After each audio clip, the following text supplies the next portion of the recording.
really just trying to make sure that we have a pretty extensive and holistic view of everything that's going on in DeFi. And really our goal is to try and make it digestible to a non-technical user. So our stories are generally geared at someone who, from a very high level, understands how Ethereum works. They know what smart contracts are, but we try and avoid the deep inner workings of like different protocols and largely just focusing on like the application layer and, different use cases that you can do as a non-technical user to take advantage of some of these exciting opportunities we're seeing within DeFi right now. Layer 1 is a podcast and community dedicated to helping you master all things crypto. We'll be bringing you the best interviews with project executives, technical analysis for trading of the most popular cryptocurrencies, and insight into what's actually happening behind the scenes. As you join us each episode, you're going to hear about tokens, fundraisers, investments, and even crypto conspiracies. But please remember that nothing we say should be considered financial or legal advice. Come join us on this journey and welcome to Layer 1. Good morning, good evening, good night. It's another episode of Layer 1. Another great Friday we're having in the good old US of A. Dimitri, I'm here with, as well as Cooper Turley and Lucas Campbell from DeFi Rate. Lucas works on growth and research, and Cooper Turley is an editor at DeFi Rate. So we're stoked to have these guys on the episode. I have Dimitri, like I said. Mike's taking the day off. We'll see what we get to next week. But for those of you out there that are following Layer 1, thank you so much. Hit that subscribe button. Like the video if you're already a subscriber. We appreciate all the support. But this should be a good episode, man. These guys are doing some really cool things in the space. But before we get to Cooper and Lucas, Dima, how you doing, man? Hey, man. Yeah, I'm doing great. Like you said, it's Friday, and we have interesting guests here that gonna give us kind of an insight into the DeFi space. I'm obviously excited about that sector and all the things that have been going on there. So we're gonna ask them some tough questions, but I think these guys are well equipped to answer them. So what's going on, guys? Doing well, man. Doing well. Really appreciate you guys having us on. Thank you so much for having us on. Really appreciate this opportunity. Awesome, man. Well, we always start off these episodes. We want to know your background as you got into crypto, kind of that a standard, how you found Bitcoin, how you found the Bitcoin white paper, then moved into Ethereum. But maybe you guys have some unique standpoints here. You guys said you met each other in college. So go ahead and tell us a story of you guys kind of finding crypto. Definitely. So I started off, was going to college at CU Denver. I'm doing a lot of stuff in the music industry as well. So I was taking some classes about artist management, music business, and one of our professors introduced the idea of smart contracts to expedite royalty payments.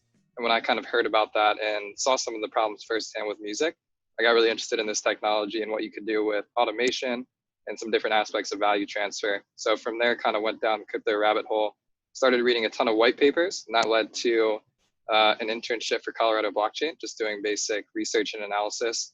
Got super involved with the CU Blockchain Club, and that's actually how I ended up meeting Lucas.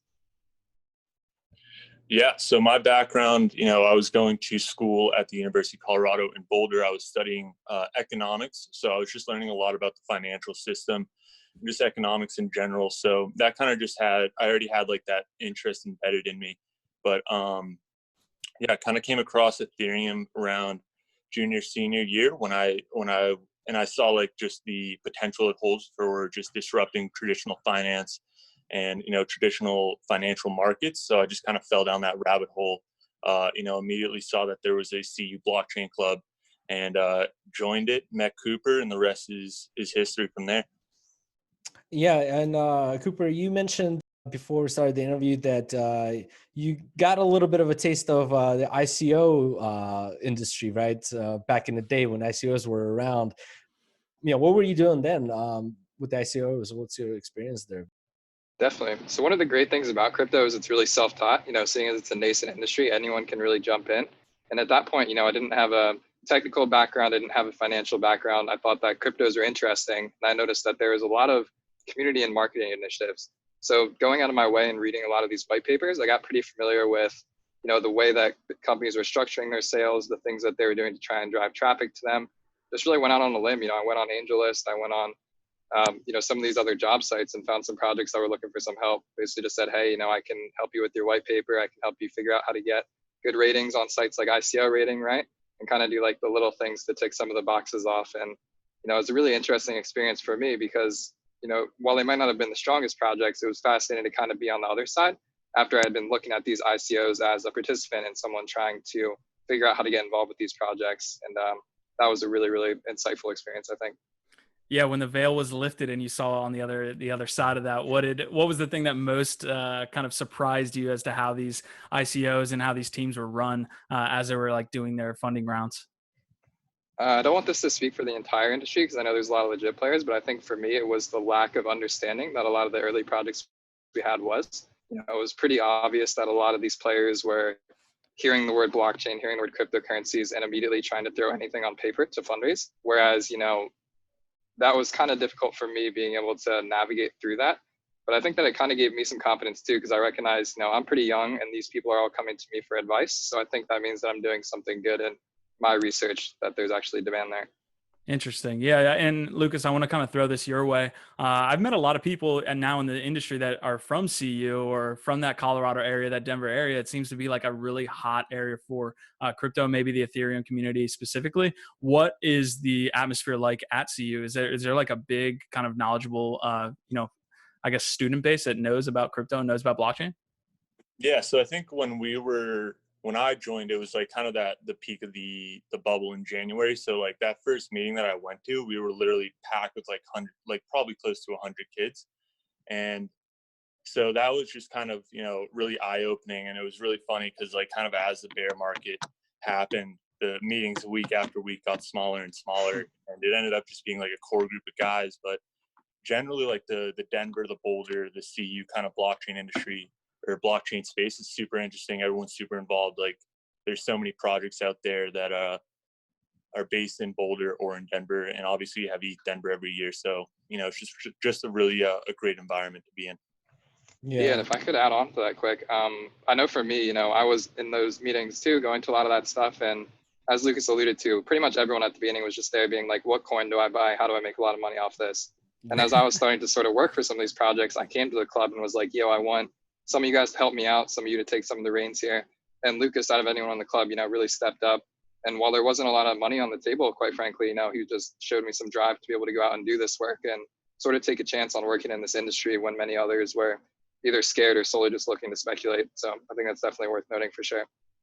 Yeah, absolutely. One thing that kind of shocked me when I was reading white papers and working for ICO Alert and just having a contact with the people that are trying to raise funds for these projects was the fact that they did not hedge their ETH that they were collecting, for fundraising, which was a pretty big red flag. And I was talking to them about it, and I was like, "Hey, listen, are you guys, going to hedge this or what?" And usually the typical answer is like, well, no, or because the market was bullish. So it's like, hey, if I'm raising like 6 million, maybe in a week it's going to be like 18 million, so which kind of contributed to like, the downturn when we had that downturn in the price of ETH, which kind of evaporated basically the funds that they collected, which was pretty crazy. Before we get into like all the DeFi stuff, Lucas, I wanted to also ask you, is there something that kind of pushed you into DeFi and crypto from aside from like the traditional finance? Because I came out as finance degree myself, and I spent some time working for a traditional finance company, as a matter of fact, forex broker. I've seen the things there and how like traditional finance kind of ran, and like all the things that we've learned in school about economics and all these things, right, are not really what they are now, right? So like, what was it something that kind of like was like, oh man, like I think this is going to be the cutting edge of the finance that's coming in next, and it's inevitable. Was there like a? Yeah, so I think like DeFi is just like the perfect example. Like there's just so much innovation and stuff going on, and honestly, I kind of came into the crypto space when I was like a junior, senior in college, and it was at that point that I just, I thought to myself, look, this is where the most amount of innovation, this is where the most amount of potential will be for the next decade. So if I'm graduating college with the skill set that I have in, traditional finance and econ, I might as well take this leap and take this chance and go for it, because this is just the best opportunity for someone my age and with the risk profile that I have. So that was really what drove me, and just like the level of innovation, but possibilities and potential with this space was really just the driving factor behind it. How about that question for you, Cooper? Yeah, same thing. I really like the autonomy of crypto, and being able to sort of carve out your own destiny is something that's been a big component of my life for a long time. And as I mentioned, when I was doing a lot of this work with early projects, you can really just teach yourself in this industry. If you want to go out on a leg and learn about Solidity and learn how smart contracts work, there's an opportunity for you somewhere in the space. And beyond that, specifically within DeFi, a lot of the stuff we're seeing with automation and sort of the distributed global nature of these markets is really fascinating to me. I have friends all around the world, all interested in the same things, going to all these conferences together. And while that would have been possible in traditional industries, I think that this crypto sector just really expedites that.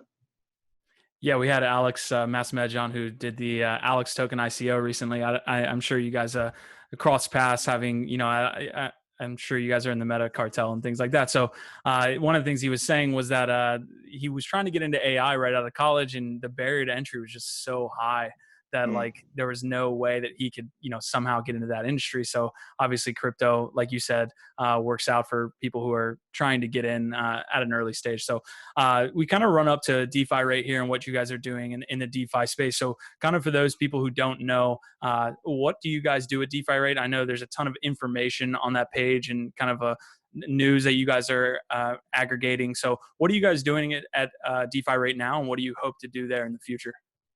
Yeah, so I'll lead off there. As the editor, I'm basically curating all the content that you see on that site. So the different stories for us to write about, the different interviews that you see, really just trying to make sure that we have a pretty extensive and holistic view of everything that's going on in DeFi. And really our goal is to try and make it digestible to a non-technical user.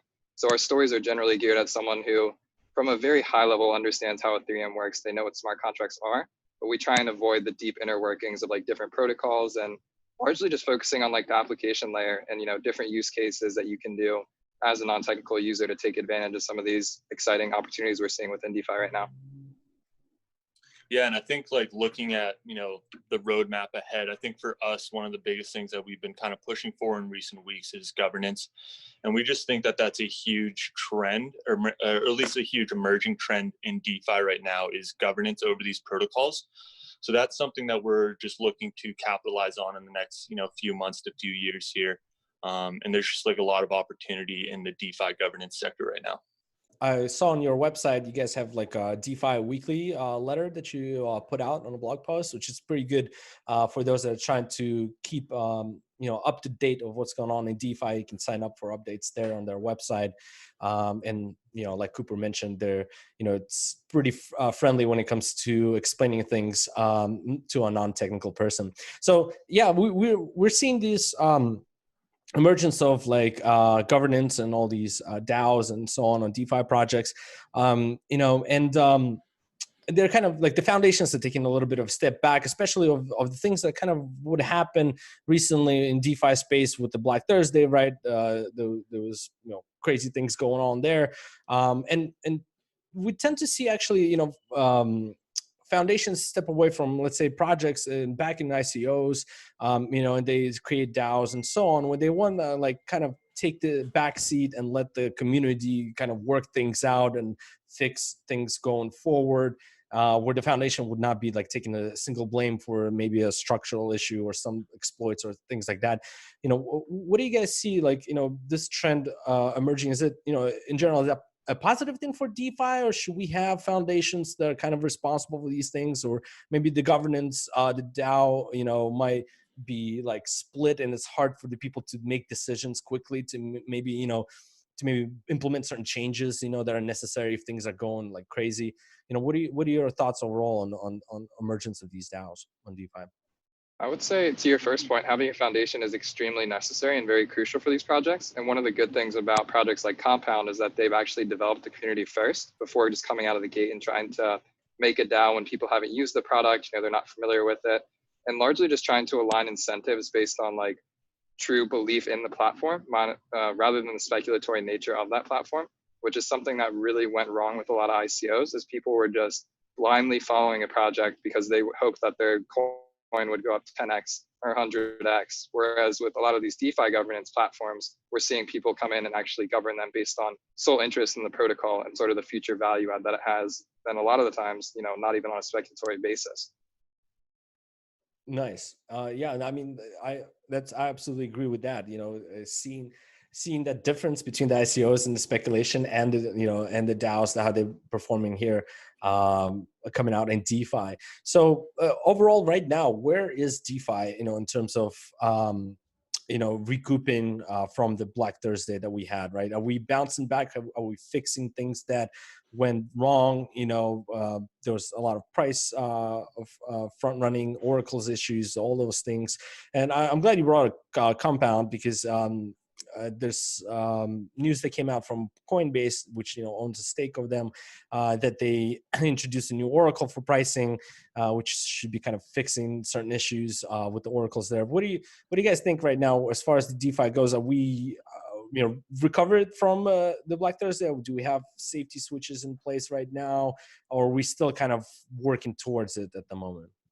Yeah, I mean, I think the answer right now is we're definitely working towards it. I think we're slowly recovering. I think the biggest, most notable thing that's still kind of just outstanding right now is that the DAI savings rate, and now even recently they're electing to bring the stability fee down to 0.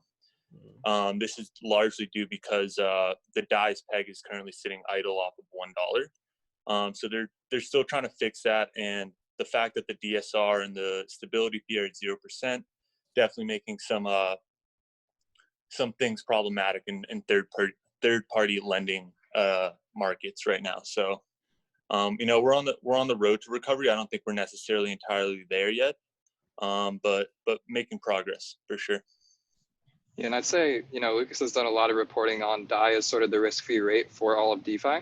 So seeing this at 0%, there's so many products that leverage DAI as a wrapper or use the interest to do cool and exciting things. And so when you have really the risk-free rate at 0, it in some degree limits the amount of people that want to participate in these markets, because that lending opportunity, which in the past for people who don't know is as high as 8% up to 10 and 12% annually. When that comes down to 0, I saw a funny tweet that's just picture DAI earn 0% on your money, and then the caption's compelling. It's yeah, no one wants to use that, obviously, So yeah, there's a lot of good stuff happening, and as Lucas alluded to, I think we're recovering from that, but it's going to be a little bit of a slow growth to get to the point where the foundational pillars can be standing up as strong as they were prior to some of these things happening.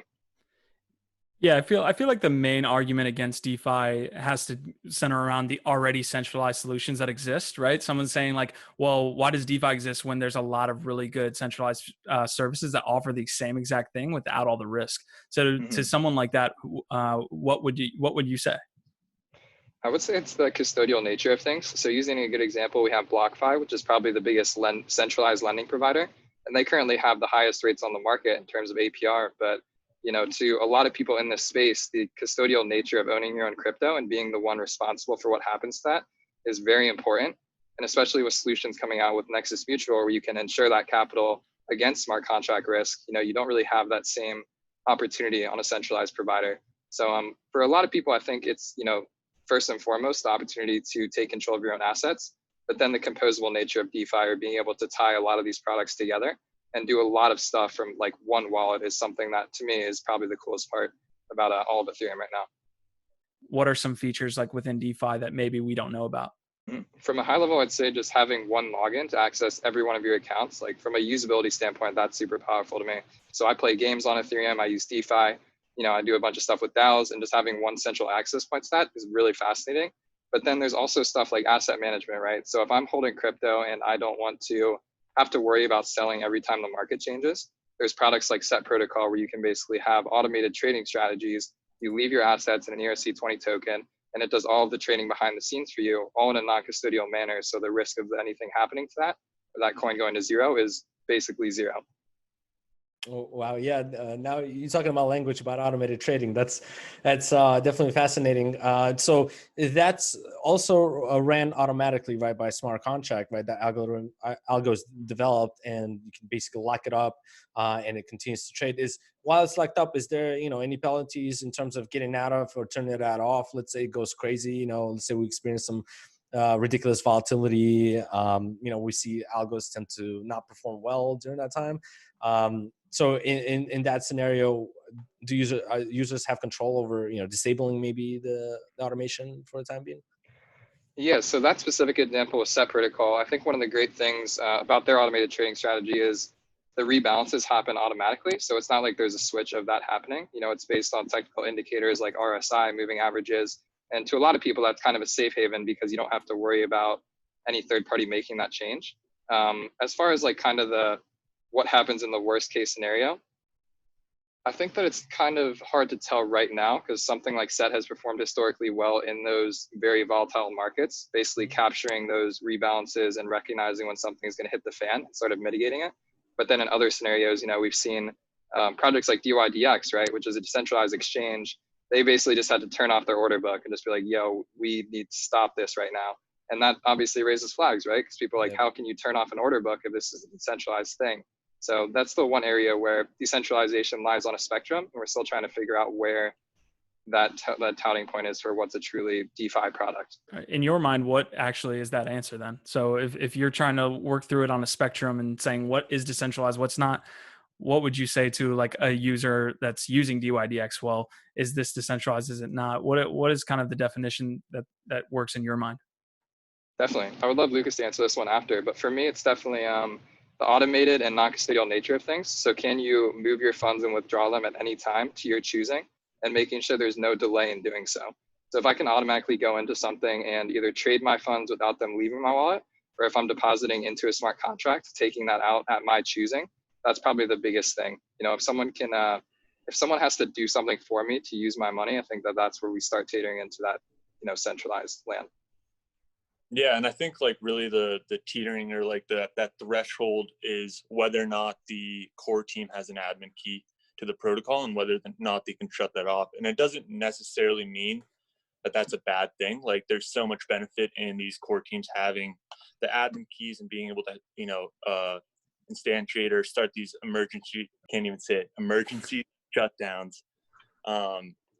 There's a lot of value in that just because these protocols are so nascent and so early that they might run into a problem. And it's important that, you know, some of these teams can control that and like, you know, stop the bad things from happening or whatnot. You know, over time, obviously that needs to, you know, dissipate and these core teams need to get rid of their admin keys, which is why we're seeing such emergence of DAOs.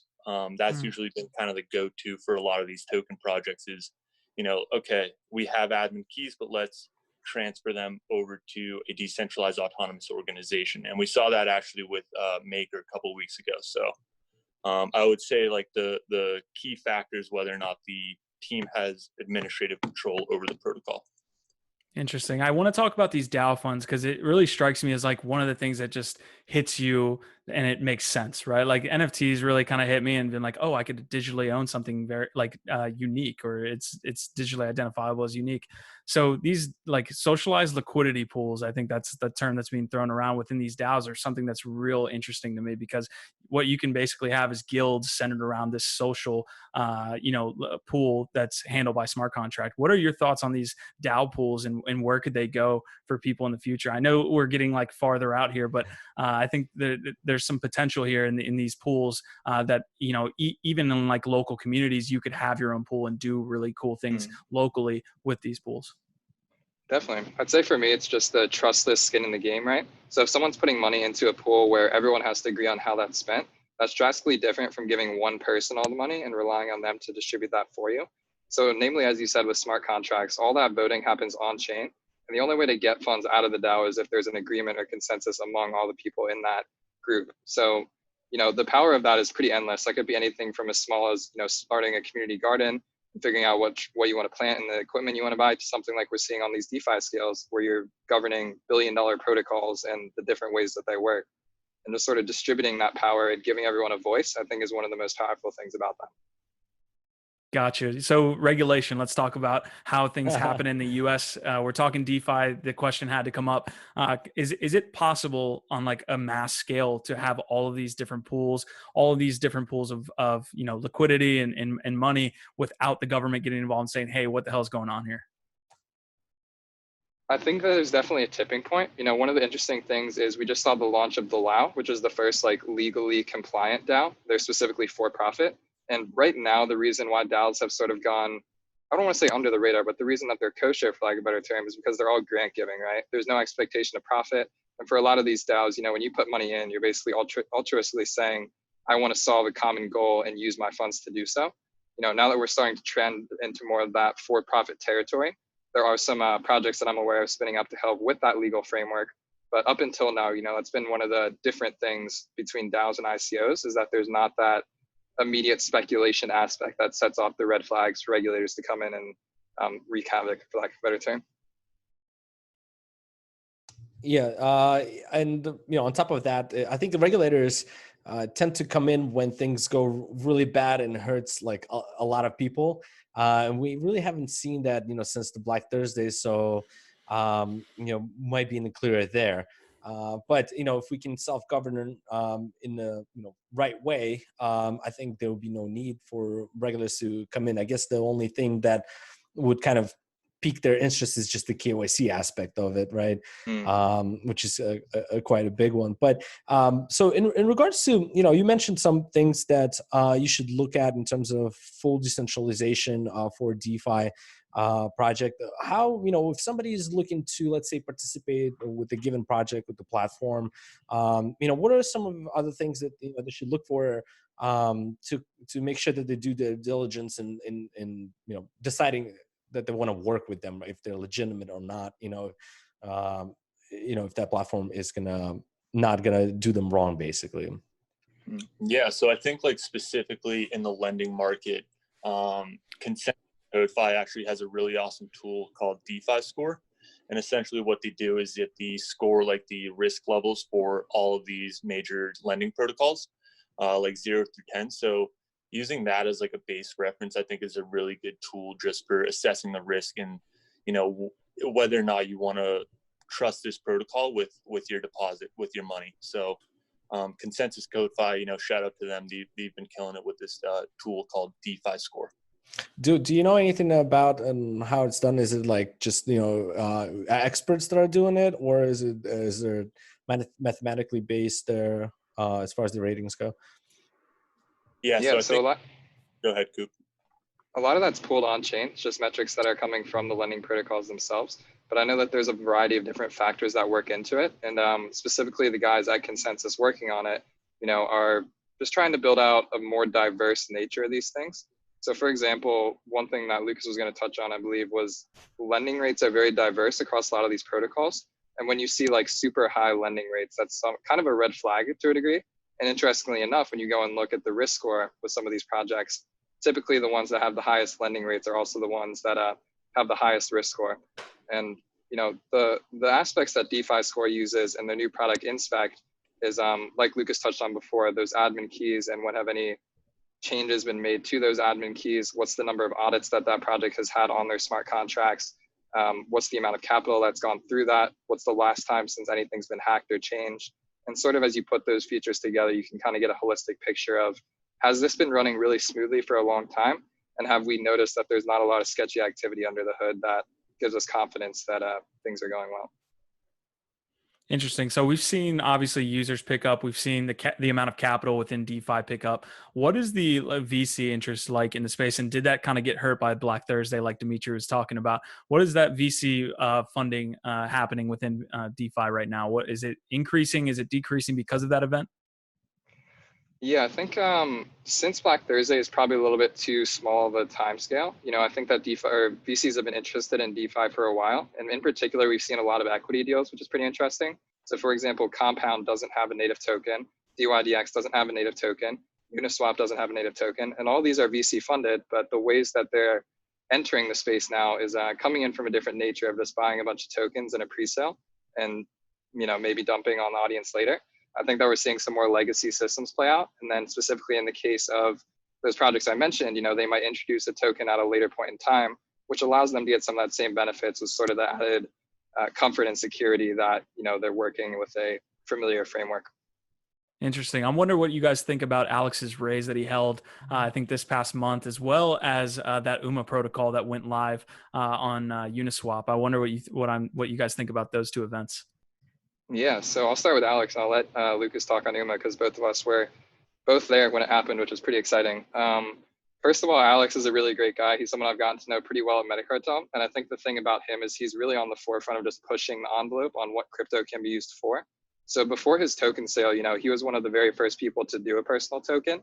And he's been really great at trailblazing his own community and sort of showing that crypto has a lot of potential on the application layer, and trying to do cool things beyond an infrastructure layer is one thing that people haven't touched on a ton. So for that reason in particular, using something as novel as personal tokens to basically fundraise on your potential or your reputation is really powerful. And I think it worked especially well in the case of him because of his trajectory and the sort of name and public facing nature of what he's done for himself. Whereas I don't think it would work as well if it was just someone, just saying, hey, I want to raise on a personal token because it's a personal token. No, it's more about him behind it than the actual token itself.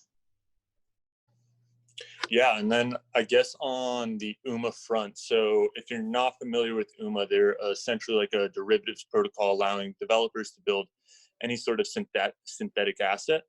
And this week, they launched what's called a initial Uniswap offering. So this is like the first time we've actually seen this type of offering, but essentially what they did is that UMA took their governance token and deposited 2% of the supply into Uniswap, along with around like 500K in ETH. And essentially it was open for anyone in the DeFi or the crypto space to buy through Uniswap. And while it initially started at around their seed valuation from over 2 years ago, so which was around like 26.67 million, I think, the token price quickly just soaked up a ton of demand and just surged to, I think it peaked over $200 million in valuation. In like 5 minutes. Yeah, That's it was crazy. pretty insane. Now it's kind of sitting a little bit lower. I think it's sitting at around $1.35, so 135 million in market cap, which makes it like one of the more valuable DeFi protocols, even though it's not live on mainnet.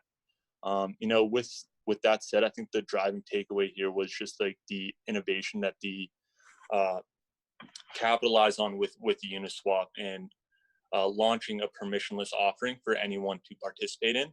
While it didn't go over perfectly, a lot of people got burned, and the valuation quickly kind of grew out of proportion. It's an interesting model, allows anyone to participate, and it was just an interesting way to distribute a governance token that is quote unquote allegedly not an investment. So super interesting. I'm sure we'll see more Uniswap listing offerings or some sort of iteration on it in the coming future. And you said it was 2% of that supply that was dropped on the market? Yeah, so it's a relatively small amount. I think Right. we have like 35% of the total supply allocated for the public, but they only sold 2% in this sale. Yeah, I see. and on that too, they're actually working on a proposal right now to kind of bring the community in on how that rest of that 35% should be distributed to the ecosystem. So if anything, having that 2% was a really nice vector for people to be able to go in and speculate on it in a decentralized manner, but also at the same time recognizing that they didn't want to just like shoot themselves in the foot and open the floodgates for more than half their supply. I was saying, hey, here's 2%. We're trying out this new thing that's never been done before, which brought a ton of awareness to the project, which is a fantastic project, if I might add. And now they're figuring out, with this decentralized derivatives platform, how can we get this into the hands of our users without there being that speculatory nature of, whales buying up 50% of the supply of something before it goes live and just completely dictating the future of that project. Oh, yeah, that's super interesting. Lucas, did you have some of that or? No.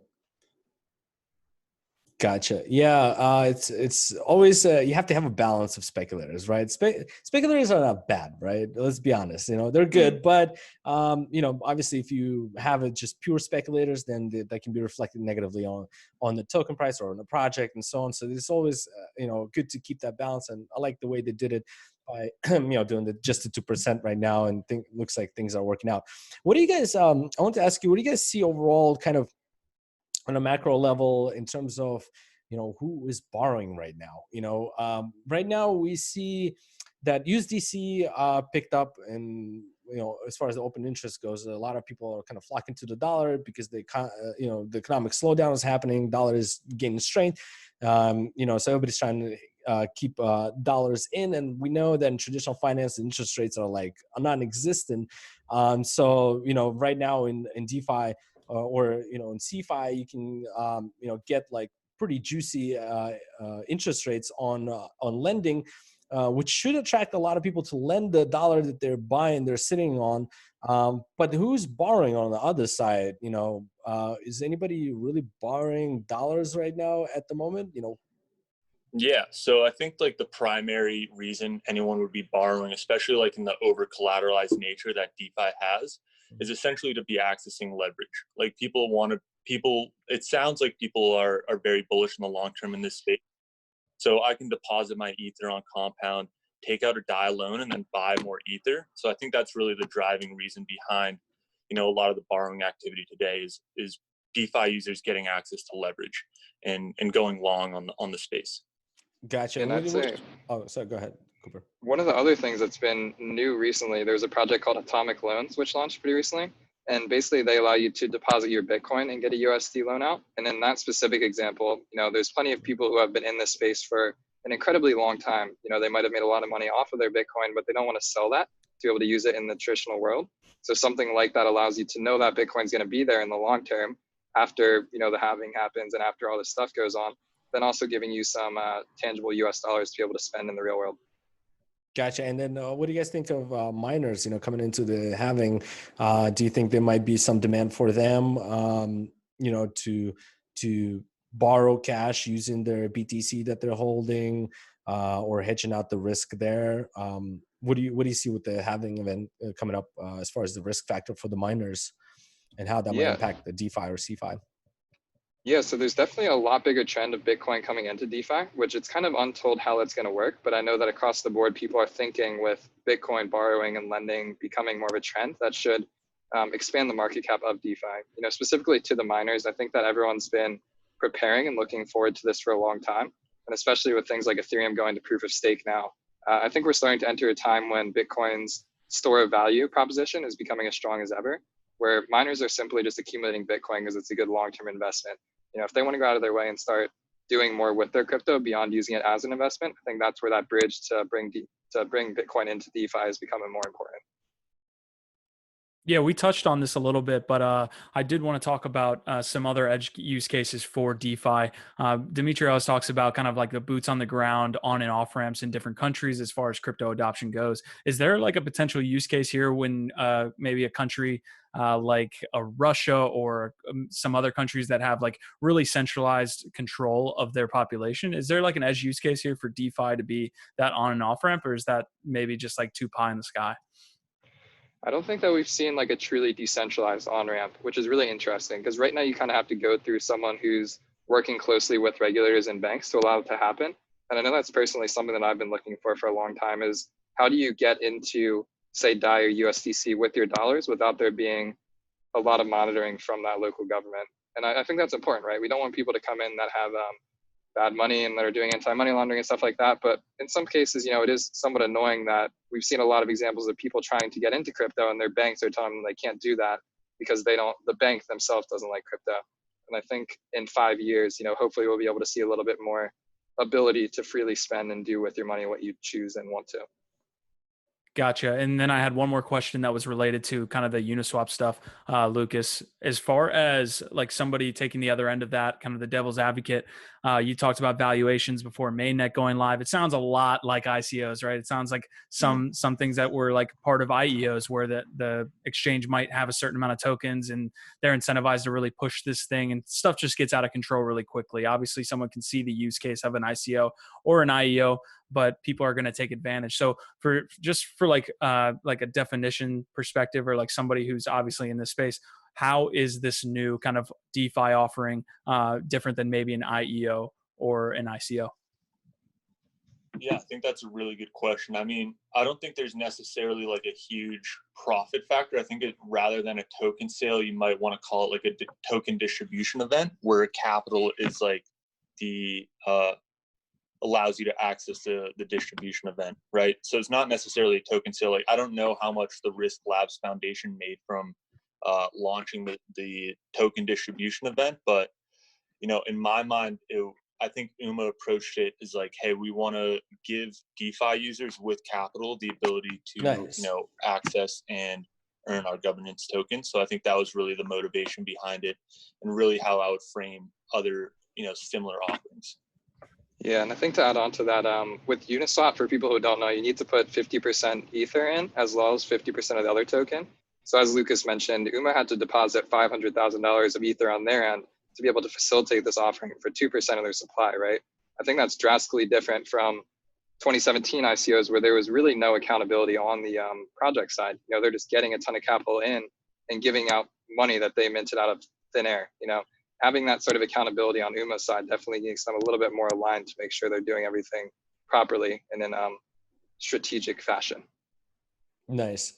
Yeah, and just to kind of talk broadly now, zoom out a little bit from DeFi, just to look at the broad market where we are now. Obviously, we've seen BTC kind of rally here. What are some of the other sectors that you guys would think, hey, that's going to be hot, or you've seen some momentum picking up aside from DeFi? Is there anything that's catching your attention where you're like, wow, that's pretty cool, that has a pretty big potential to demonstrate, right now in current market conditions? Yeah, I want to give Lucas a chance to answer this too, but before we step away from DeFi, the interesting thing about the crypto landscape is we're seeing a lot of tokens have a second life. A lot of those ICO coins basically went to zero, but specifically in DeFi, we're seeing projects come back and rework their tokenomics and do stuff to actually drive value to that token. And as a result, I think we're starting to see some projects blossom that might have gone down 99%, right? But now they're giving a second life and they've kind of weeded out those speculators, which gives them a really interesting position to do well in the future. Beyond DeFi itself, I'd say that projects like Tezos are really interesting to me. At the beginning of the episode, we talked about treasury management and what can be done if you do that effectively. And in the case of Tezos, the fact that they were able to manage their treasury so well and integrate with some of these major exchanges, they're incredibly well suited to take any use case away from Ethereum and sort of just pioneer that. Yeah, and I think on my answer, we kind of touched on this, before we started the podcast on MetaClan, but I think gaming's just like super interesting right now, and there's just so many intersections between gaming and DeFi right now. Axie Infinity, I mean, all these games are just getting so much better and more playable, and like I actually have a lot of fun playing Axie Infinity sitting on my phone while like I'm on the bus or like going somewhere. Like these games are actually progressing very far and very well, and they're starting to draw similarities and mimic A-level games, if that makes sense. So the gaming sector is one of the areas that I'm really interested in just like looking at right now. Yeah, those first generation of blockchain games they left much to be desired, and definitely feel the same way you do about some of these games that have come out recently. Layer One took part in the sandbox game sale. That should be interesting to see, like these virtual realities start to pop up. I guess like one of the main questions I have is just from like the outside. I've invested in EOS. Obviously, we talked about Sutler taking an investment in IOST. These are just different kind of networks that obviously have like smart contract utility and are looking to like create communities. I feel like from the outside, it always feels like, what can we do to take down Ethereum, right? And like, do you like? I wonder like what you guys think, because you obviously guys are working inside of Ethereum, or at least in that community a good amount. Like, what is your perspective on that? Is there room for more than one? Has Ethereum kind of like effectively crushed, most of the other competitors outside of maybe Tezos or a couple others? Like, I wonder what you guys think about just the proliferation of these smart contract networks. Yeah, I think on my end, I want to start by saying that like I'm not Ethereum maximalist by any means. I very much hope that there are other projects that come and do steal market share away from Ethereum. The reason why it's gotten so powerful is just how extensive that ecosystem is. And right now, we just haven't seen anything remotely similar on another blockchain. But I do think that there is an opportunity for specific blockchains to develop unique use cases. So like you said, IOST, they're doing a lot of stuff around loyalty with Peepo and Decrypt's new loyalty token, and sort of trying to find that one use case that makes a lot of sense for the design of that blockchain is one area where some of these other projects could start to gain traction, specifically within very specific communities. Yeah, and I think like as Cooper was alluding to, the level of composability available on Ethereum right now is just like above everything else. It's miles ahead of anything. And if any other smart contract platform wants to compete with Ethereum, they have to compete with Ethereum's composability and all of the applications and all of the innovation that's being built on top of the network. With that said, I 100% agree with Cooper. I think there is room for all of these other smart contract platforms, or at least a couple of them, to, carve out their own niche and carve out their own use case. Maybe with like Tezos or something, you're seeing a lot more like security tokens and asset tokenization happening on Tezos. So maybe that's their niche and that's the market that they carve out. But for now, we're obviously like primarily working with Ethereum, and Ethereum seems to have a lot of the innovation, a lot of the building going on. So that's where we're at right now. Interesting. All right. Well, before we wrap up here, Cooper, I did want you to tell me some of these dead tokens or dead projects that are coming back to life. And one of them might be my bags, man. Come on. What is it? Yeah, so without the risk of, this is not financial advice, do your own research. Some projects that Lucas and I are really excited about. We run a publication called Token Tuesdays. And that's where we cover a lot of token projects. So in the past 2 weeks, we've covered Kyber Network Crystals. Kyber Network is a decentralized exchange, which is doing some heavy lifting to their token economics. And then a project called Aave has a native token called Lend. And sort of in the light of this governance in DeFi, both of those projects are using their native token to do governance. And I think that that's going to be a good trend to drive usage and allow a lot of cool stuff to happen. Yeah. Gotcha. Building on that, like the reason we choose these tokens is because there's actually like fundamental traction going on with them. Like on Kyber's, in the perspective of Kyber, you're seeing a lot of the majority of DEX volume. Honestly, some months it's beating Uniswap. So you're just seeing a lot of volume and a lot of fees. So one of the metrics that we've been looking at a lot, and I've written about this in Ryan Sean Adams' Bankless newsletter, is just evaluating these DeFi tokens based on their PE ratios and more specifically their annualized earnings. And when you're looking at that, you're seeing that both Aave and Kyber have seen a substantial increase in their annualized earnings, which has in turn driven value to their tokens. So those are the two metrics we're looking for, and we're just seeing a lot of fundamental growth on those two projects, which is why we've written about them and we're very excited about them in the future. And I would say maybe one more to add on to that would be Synthetics, and their ecosystem has been really, really comprehensive. Like the number of ways that you can use SNX, you can stake it, you can get rewards for providing liquidity. You get fees from participating on the exchanges. Just going back to usage, if there's people using a token and there's a strong case for staking and sort of mitigating that outstanding supply, I think that you're starting to see a lot of these projects be able to increase in value as they might have hoped in 2017, but were never able to actually do. Yeah, absolutely. Yeah, and we had Synthetics on the podcast. Kane is great. We really had an amazing conversation with him. So I'm all for what he's doing with Synthetics. And it's interesting that Lucas, you brought up the kind of the evaluation that you do with the project when it comes to like PE ratio and analyze returns and all that stuff. It seems like, it's kind of basic when it comes to understanding how to evaluate certain like entities when it comes to traditional finance, but something that we haven't really done in crypto, or wasn't really, we weren't able to calculate, a logical kind of valuation of a given project. So, absolutely, I agree. That's a great way of basically just seeing the basics there and seeing where things are when you're evaluating a project's success in the longer run. So we're kind of wrapping up here. I wanted to ask you guys if there's anything that we missed from what we asked you about DeFi, about DeFi rates, anything that you guys are doing. Is there anything that we missed that you wanted to mention before we get into the very last question that we have? I would say from my side, if you're someone that's looking to get into crypto right now, I think there's a lot to be learned from going beyond buying tokens on Coinbase. And I've been encouraging my friends to download MetaMask and really just take a look at what's going on. I'm not encouraging anyone to deposit a ton of money into Compound or go beyond they're comfortable with, but crypto is becoming really powerful when you're willing to take that leap beyond saying, hey, I want to make this only an investment. So if anyone's willing to do that, I think that you'll be quite fascinated by what we've seen going on the past year. Yeah, and I guess for me, I'm just really looking forward to the emerging trends right now in DeFi and how it's going to lead us through this, hopefully not trying to jinx anything, but this next bull run. We're excited about it, and really, really excited to see how this stuff evolves in the coming future. Yeah, we need to stop talking about bull markets on this podcast. Maybe we're the ones holding it back. But the last question that we have, guys, that we ask pretty much every guest, book recommendation from both of you guys. Could be crypto, Could be, sci-fi, could be anything, nonfiction, fiction, whatever you got. Yeah, so I am a really, really big reading fan. I'm sure as Lucas knows. Love reading, and I'd say my favorite book as of late is this one called Originals by Adam Grant. And it talks about shapers of the world and sort of how they come up with innovative ideas. And I think specifically in an industry like crypto, there's a lot to be gained from learning how to, learn from the trends that we're seeing and, make the most in nascent industries. Nice. Yeah.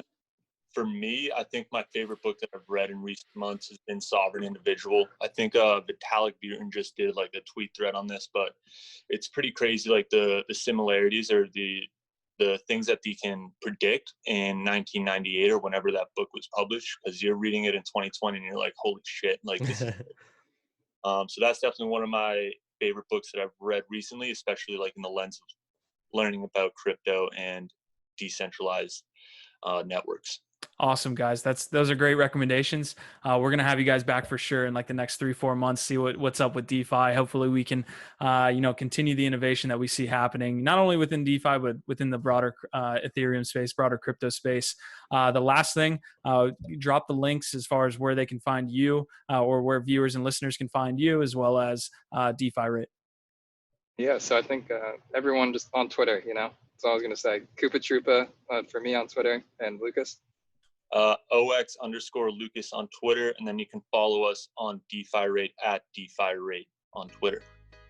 And all that is Lucas handling stuff. So shout out to him for blowing that account up. Amazing, man. Well, this was a great episode. Like I said, we'll have you guys on again soon, maybe to talk a little MetaClan stuff that you guys have going on there. But other than that, thank you. Awesome. Thank you, guys. Thanks, guys. Appreciate it. Hey guys, we hope you enjoyed today's episode. Make sure to check out Layer 1 on all the audio and video platforms listed in the description. Thanks for stopping by, and we'll see you next week.